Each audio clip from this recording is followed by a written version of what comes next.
It's been 4 years since billionaire pedophile Jeffrey Epstein was arrested. So why do we still know nothing about him?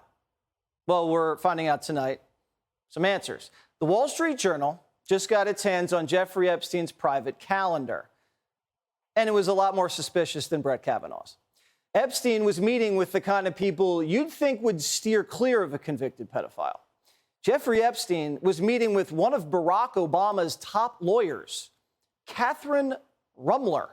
She met with Epstein dozens of times. Epstein even tried to set up Obama's lawyer to work for Bill Gates. How is Jeffrey Epstein a fixer between Obama's lawyer and Bill Gates? Epstein was also meeting with Joe Biden's CIA director. He wasn't CIA director at the time. He was Barack Obama's deputy secretary of state. William Burns was working for John Kerry at the State Department and meeting with Jeffrey Epstein, a known pedophile. And then Burns becomes CIA director. Today's director of the CIA went to Epstein's Manhattan townhouse where Epstein had sex with underage girls and, where he filmed other men having sex with underage girls. And William Burns went there and was then promoted to the director of the CIA. Now, I wonder if the future CIA director saw the portrait of Bill Clinton in a blue dress hanging in Epstein's parlor room. A few years later, Epstein was arrested and then hung himself in a jail cell while security cameras just happened to not be working and the replacement guards just happened to fall asleep. And 2 years later, Biden just happens to pick William Burns to run the CIA. So what are we supposed to think? It's never been more clear. Epstein was an intelligence asset. Not only was he working for the CIA, Israeli intelligence, maybe even Russia intelligence. So is the American government allowing an asset to traffic and molest teenage girls all over the world for intelligence? Were we allowing Epstein to commit crimes against children for blackmail material? Well, we asked the CIA director, William Burns, why were you meeting with a convicted pedophile at his disgusting townhouse? And the CIA director said this: the director did not know anything about him, other than that he was introduced as an expert in the financial services sector and offered general advice on transition to the private sector. They had no relationship.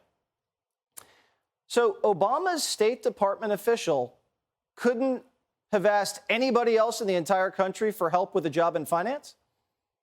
He could have called any CEO, any hedge fund manager, any banking director. But he meets with Jeffrey Epstein, a guy that doesn't even really have a real business, a guy that doesn't even have a website, a guy that, as far as we know, only had one client, the CEO of Victoria's Secret. That doesn't add up, Burnsy. And this explains the sweetheart deal back in 2006. This explains the prison cell cover-up. And this explains why all the Epstein tapes went missing. Everything Epstein recorded, everything, missing. Every property he owned. But when he died, the Fed seized all the tapes, and the only person who's ever been arrested since then was the Madam, Maxwell. Jeffrey Epstein found me almost immediately. He knew exactly where I was, the location. And I knew then that I was being filmed. I was being watched 24/7. There were cameras all over the island. So the CIA has all the sex tapes, and they've been blackmailing like crazy. This is the blackmail jackpot.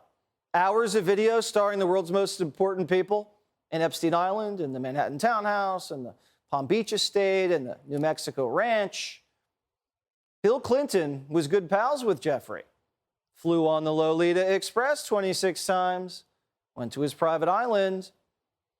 So when someone does something that doesn't make any sense, maybe it's because they don't want to be doing what they're doing. Maybe it's because someone's telling them what to do and threatening to release the tapes if they don't. Now, I could think of a few people whose actions I can't explain, but it wouldn't be fair of me to name names. Stuart Kaplan's a retired FBI special agent.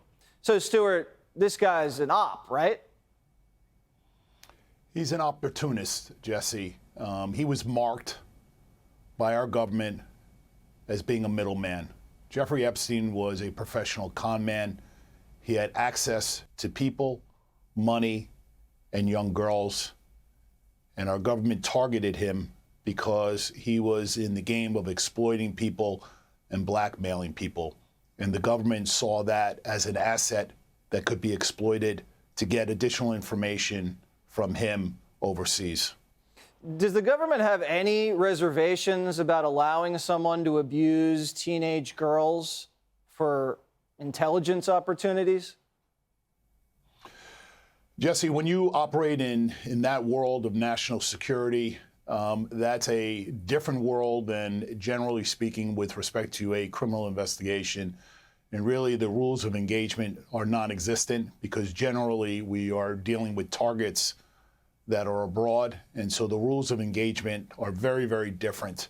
And so I think it would be appalling and it would be shocking for your viewers to suggest or to think that our government would condone that type of behavior. But again, in the interest of national security, sometimes those things may happen. It's not just national security. There's domestic politics in play here. You've heard the names involved. You know who visited the properties. I mean, they're obviously being leaned on. Do they just show them the tape? Do they hint they have the tape? How does it work?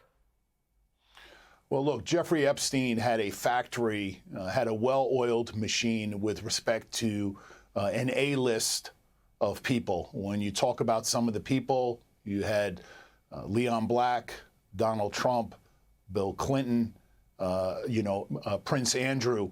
And so he had a host of individuals that had a lot of information. He had access to them. But Jeffrey Epstein was an opportunist, and he saw an opportunity to set these people up. And for example, I think there's an old saying, what happens in Vegas stays in Vegas, but you just showed in your segment with respect to Bill Clinton getting a shoulder massage in an airport by an unknown individual. That generally would not be photographed. That would be something that would be a red flag.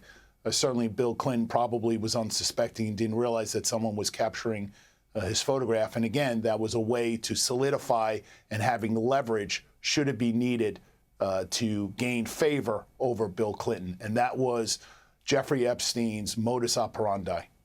All right, absolutely. Stuart, thank you so much. Hey, Sean Hannity here. Hey, click here to subscribe to Fox News YouTube page and catch our hottest interviews and most compelling analysis. You will not get it anywhere else.